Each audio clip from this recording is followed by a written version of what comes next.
సభ్యుల ఆవేదన అర్థమైంది. దీన్ని తరువుగా ఎంక్వైరీ చేయడం కోసం సిబిసిఐడికి ఇచ్చి అదే మరి ఈడీకి కూడా రెఫర్ చేయడం ఒక మార్గం, రెండో మార్గం వచ్చి సిబిఐకి ఇచ్చి ఈడీకి రెఫర్ చేయడం రెండో మార్గం. ఓకే,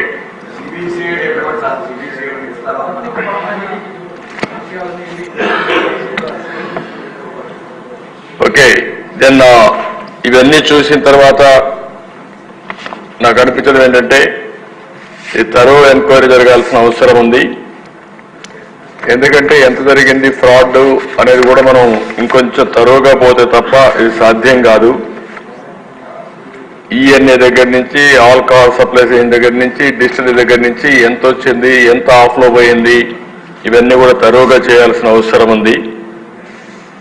అందుకనే 5 సంవత్సరాలు లక్షల కోట్ల రూపాయలు నగదు అమ్మకాలు జరిగాయంటే అది కూడా సొంత డిస్టిలరీస్ పెట్టుకొని చేశారంటే ఇది చాలా భయంకరమైన పెద్ద స్కామ్ ఇది. ఇవన్నీ కూడా మనం చూసినప్పుడు నాన్ డ్యూటీ పెయిడ్ లిక్కర్ ఎంత పోయింది అవన్నీ ఉన్నాయి. ఫైనల్ గా వాస్తవాలన్నీ బయట రావాలి. అందుకనే ఈ ప్రభుత్వం దీన్ని సిబిసిఐడి ఎంక్వైరీ కేసు అదే సమయంలో దీని అవసరమైతే ఈడీ సపోర్ట్ కూడా తీసుకోవడానికి పెద్ద ఎత్తున క్యాష్ ట్రాన్సాక్షన్ జరిగాయి కాబట్టి వారికి కూడా రెఫర్ చేస్తాం.